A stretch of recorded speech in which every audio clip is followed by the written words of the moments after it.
পারলে আমাদের রাজ্য সমৃদ্ধ হবে, দেশ সমৃদ্ধ হবে।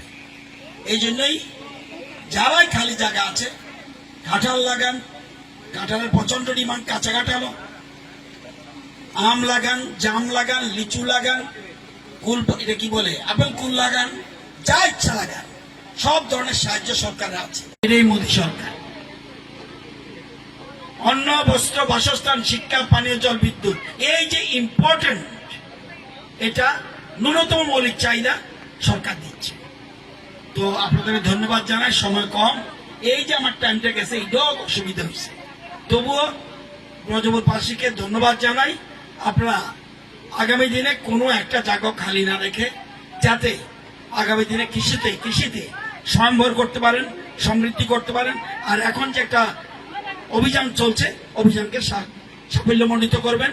এই কথা বলে আমার কথা বলা শেষ করছি। ধন্যবাদ, নমস্কার।